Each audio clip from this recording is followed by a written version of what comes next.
I'm going to share a bit of my experience as a parent, and if you have kids, this may ring true for you as well. I'd be interested to hear if that's the case and exactly in what form it takes at your house. But anytime that I'm getting up with the kids in the morning is when I mostly notice this.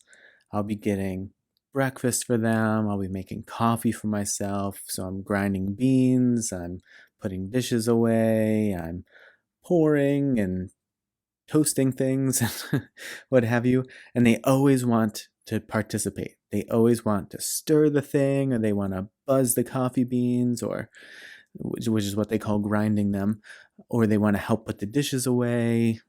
They want to flip the pancakes. And my reaction up until recently has always been, you have a play kitchen. I think they actually have two play kitchens. And if you want to go pretend, make breakfast, pretend cook, so on and so forth, you should do it there, because here it's hot and it's dangerous and there's sharp things and there's glass things. And so I sort of try to get a workaround in so that I can just do what I need to do, especially first thing in the morning when I'm still tired, trying to get everything up and running for the day. And it's sort of every additional spill or anything like that just feels additionally hard. And their reaction to it has always been, no, I don't want to do this in my kitchen. I want to do it with you. And it's always been a point of, sort of challenge and frustration for me, and wondering, like, you have these toys, go play with the toys. But I heard this interesting speech from Alan Watts where what he said made so much sense to me that I started integrating it. And what he said is, back in the days of agrarian society, where both parents were doing different types of work from home, or sometimes the same type of work from home, but it was always sort of very present it was in the presence of the children.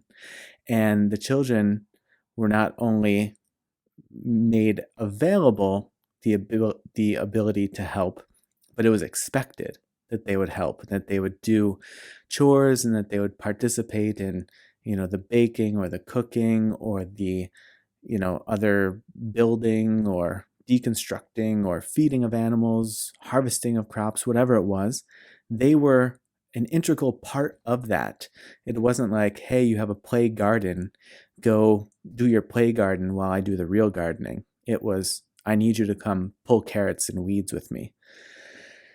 And when the industrial age came along, work often became something that happens outside of the home.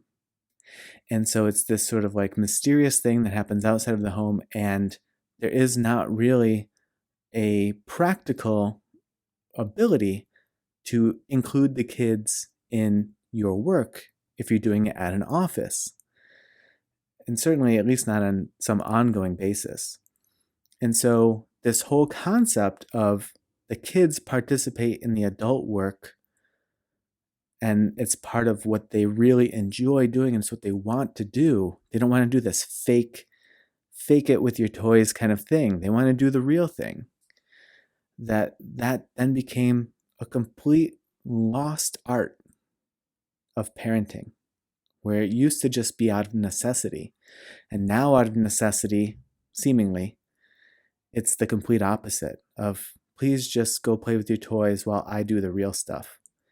And it's too hot, or it's too dangerous, or there's too much glass for you to do it alongside of me, right? Or I just don't have time to clean up the mess that you're inevitably going to make if I let you stir the batter. And so he said, this is like an ingrained thing in children. They want to participate in the real thing. They want to be a part of it. And when I started looking through that lens and understanding that this is a deep-seated want that they have, for all of the months and maybe years that I've told them, like, no, I'm going to do this, you go play with your toys, it's maybe happened a handful of times, and it hasn't ever reduced their want to ask to do the real thing with me first. That's always where it starts. And they've never given up on that. And so I don't discount the idea that it's a really deeply ingrained, I don't know, some sort of fundamental instinct, desire that they have to participate in the real work. And once I started looking at it that way, it's been really helpful, and they really enjoy it. I can find, ways to enjoy it, even if it does result in more spills and maybe feels like there's some more precarious situations afoot. But it really, really, like, they just immediately take to it. There's no warming up period required. It's just they're immediately engaged and so excited. And so if you deal with this at all as a parent and you've just become accustomed to this second nature thing that we do these days, which is you have your play kitchen, you have your play tool set, or even like you have your play baby doll, and you don't help take care of the baby, the real baby. You pretend to do that with your dolls. Maybe consider if there's ways to reverse that a little bit.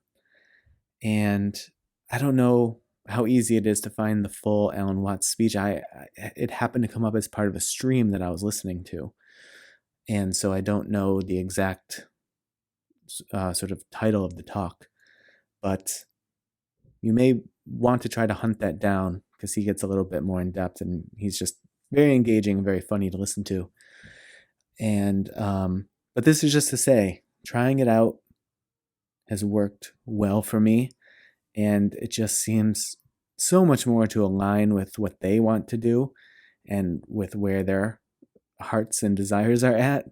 And in that way, it's certainly fulfilling as a parent to provide them with an experience that they are deeply aligned or attuned to.